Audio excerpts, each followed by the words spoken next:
covered in nicks and lumps, the lot of them. It's a wonder they can still walk.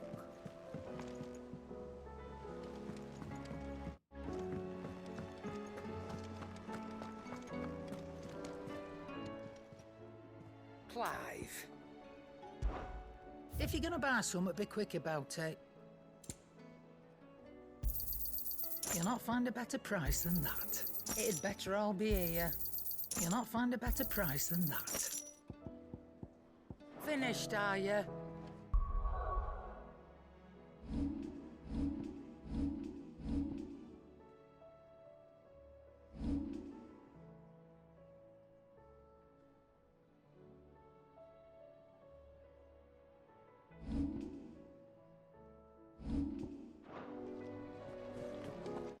The stew's awfully thin these days. What do you expect? Farmers are abandoning their fields.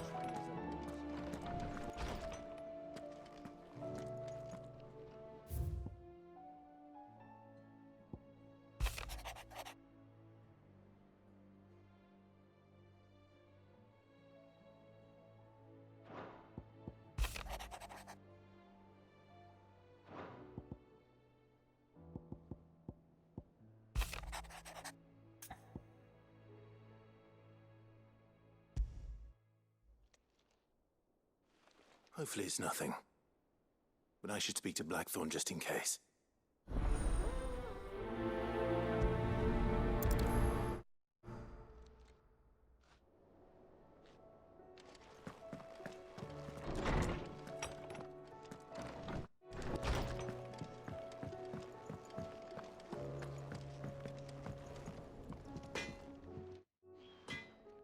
Blackthorn, do you have a moment?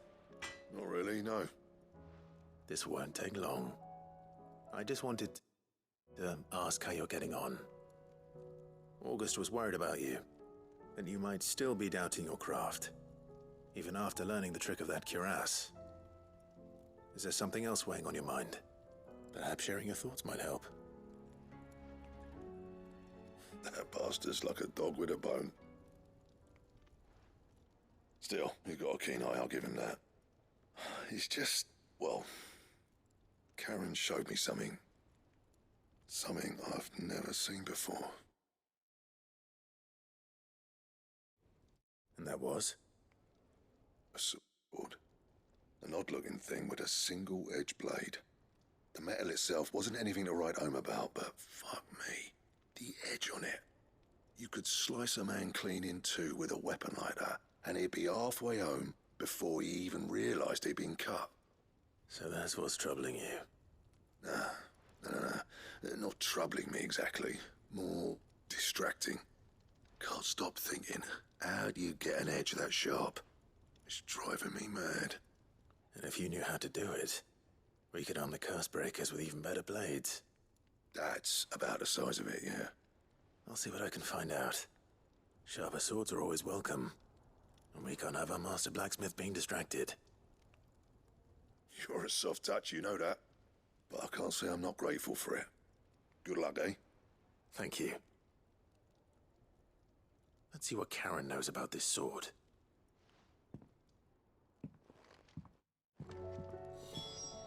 The stew's awfully thin these days. You're looking well, Karen.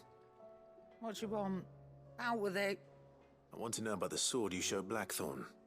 Single-edged and extremely sharp. Running around after him again, are you? I suppose I am, yes. But I need to help him find out how to work an edge like that. It's driving him to distraction. Little wonder, I suppose. There's not many like that make it as far as the twins, and those that do go straight into private collections. Which made it nice and easy finding a buyer. Can you tell me who bought it? Where is it now? You think I tell people who my clients are? Suppose you're not likely to go nicking him off me, are you now? Fine. If you stop mooning at me like that. Lord Ignac's the man you want. Dalmekian bloke. Collects weapons and the like. And he's got more money than sense, which is why he's one of my favourite clients. Reckon he'll still be at the inn in Dalamil, where I left him. Thank you, Karen. Oh, and he's a touch eccentric, if you take my meaning. I appreciate the warning.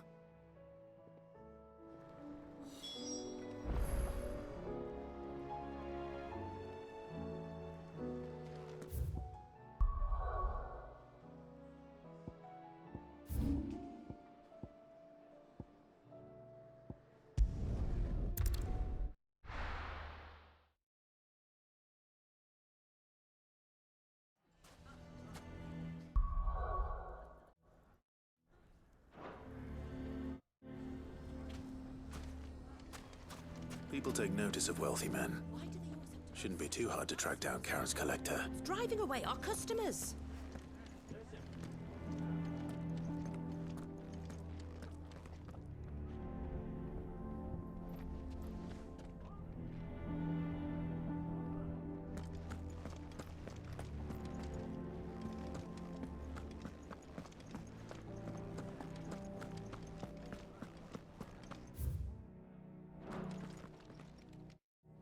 My reputation will be ruined! Ruined! Calm yourself, Lord Ignac, I beg of you, before you do yourself a mischief. Pardon the intrusion, but Out! Get out! I paid for these rooms so I wouldn't be disturbed. Leave me be! Please, allow me to apologize. His lordship is going through a difficult time, and he's never been fond of guests arriving unannounced. Radim! Get rid of the filthy oaf this instant! Very good, Lord Ignac. Would you mind stepping outside for a moment?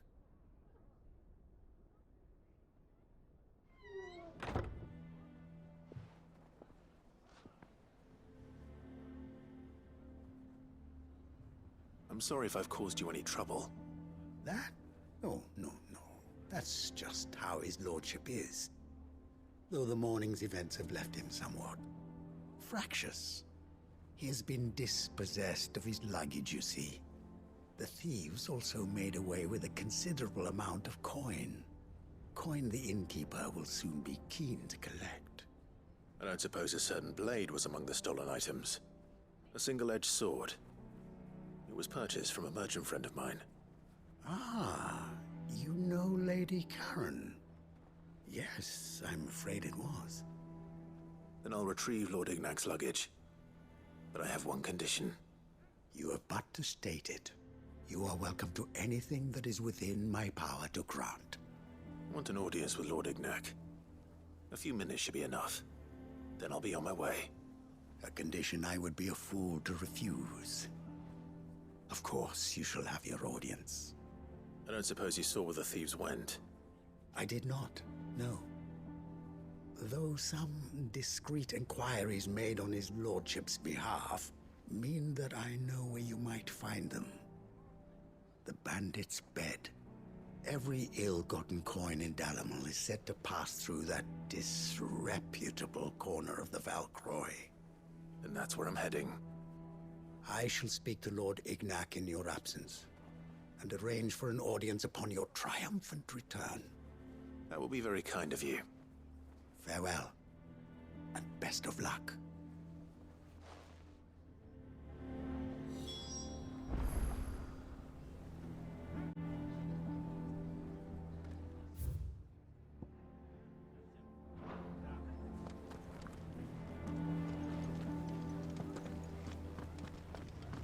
Why do they always have to make such a fuss outside? It's driving away our customers. Why the hell would Victor take the bearer's side? What do you mean, don't jump to them? What other conclusion is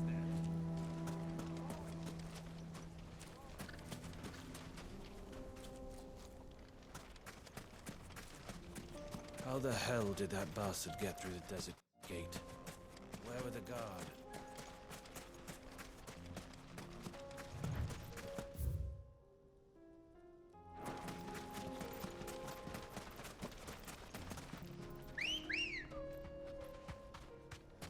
Good girl.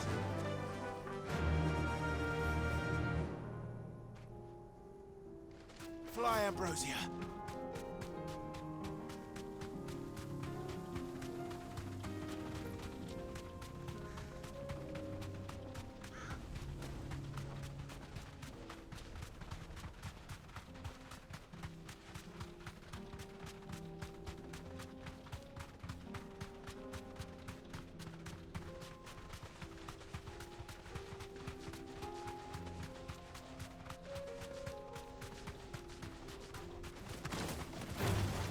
Time to fight.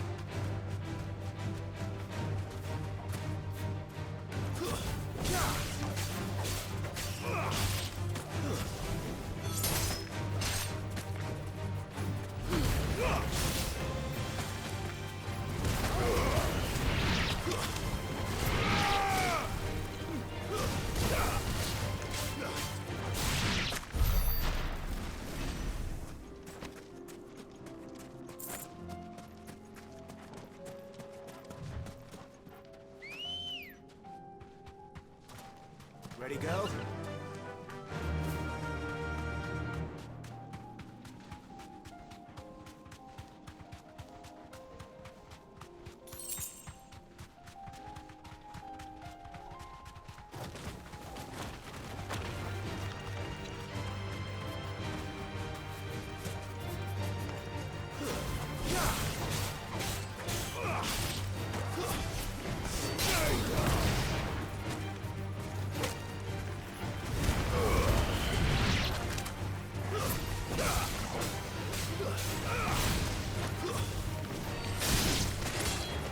Nice try.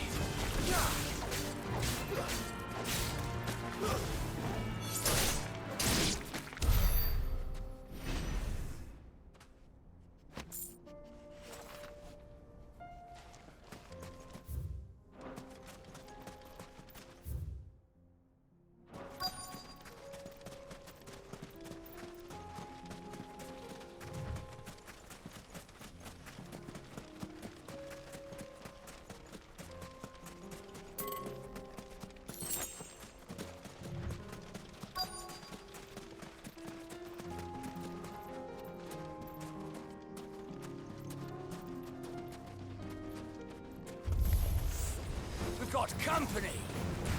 Come on, lads, let's tear the bastard's head off!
This must be Ignac's luggage. Nothing seems to be damaged. All right. Let's get it back to Dalamel.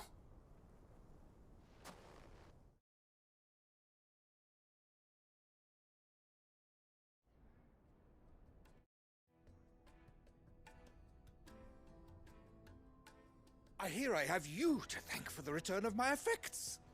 What shall I call you, my good man? Wyvern. Glad to make your acquaintance. A formidable name indeed. Well, Wyvern, I appear to be in your debt.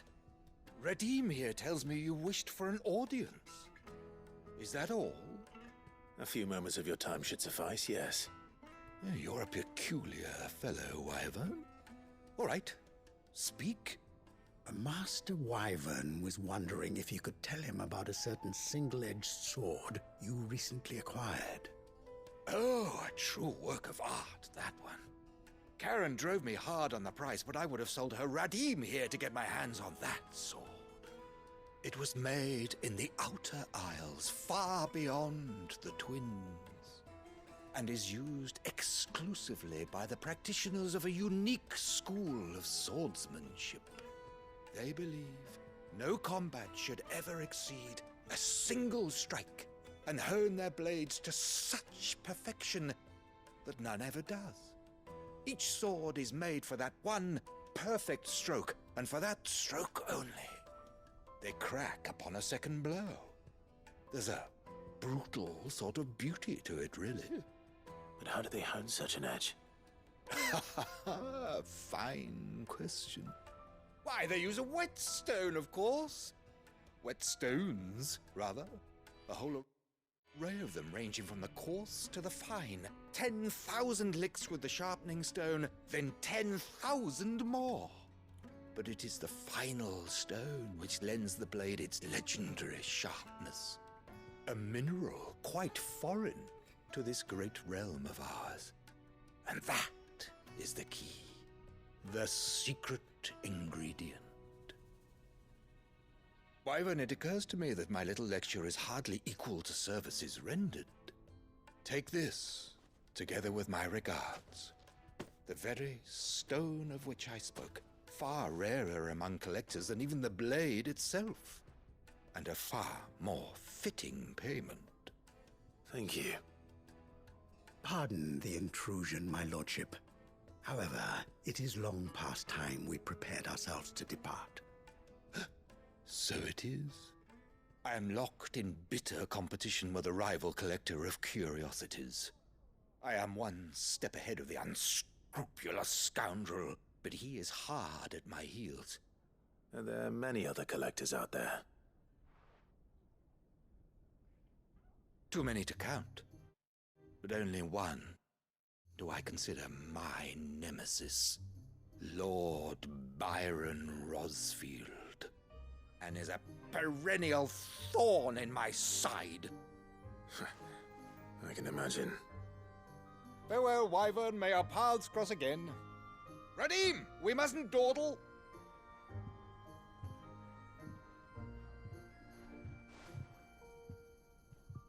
I think his lordship is rather taken with you, Master Wyvern. Thank you again for your assistance. Coming, my lordship. I'll be right there.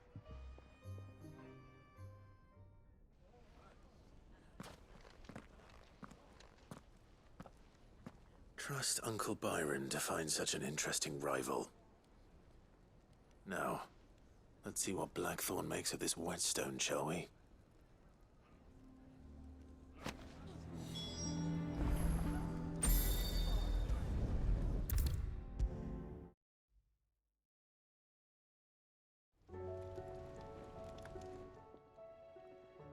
Sorry for the wait, but hopefully you'll agree it was worth it.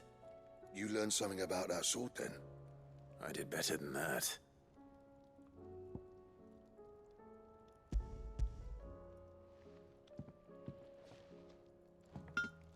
A whetstone?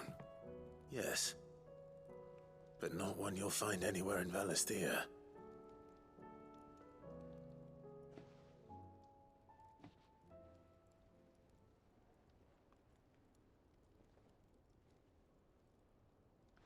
No wonder I couldn't get the same finish on the grinding wheel. One hit and all done, eh? Might not be so bad if all you ever fought were duels. Good luck on the battlefield. Your second opponent would be your last, no matter how good you were. Even so, is there some way it could be used to give the Cursebreakers an edge? I think so, yeah. With this whetstone and the right kind of steel, I could probably even make a twin of the blade that rattled me. But there'd be no replacing this little rock once I worn it down to a sliver. I reckon we get a dozen swords from it, if that. Swords that the Cursebreakers wouldn't know how to wield properly, and that would see them through a single fire piece. Nah, no point trying to copy that thing. Be about as much use as a wax anvil. But finishing our blades with a whetstone this fine, now that's something to consider. And what's finer than fallen masonry, eh? Or more hard-wearing, for that matter. Just imagine it. Good Valisthean steel with an edge as sharp as any found in the Outer Isles. I won't make a copy now. I'll make something much better. I'm sure the curse breakers will be delighted. Just don't push yourself too hard. Don't you worry about me, Sunshine. I've been working day and night since I was half your age, and I'll still be here when you're long gone. Hey, thanks, Clive. I mean it. I owe you one, August too. It's good to know someone's looking out for me. He'll be happy to hear you said that. And I'll see that my debt to you's paid. First new blade I make's got your name on it. You come and find me when you've got the materials. All right. I will.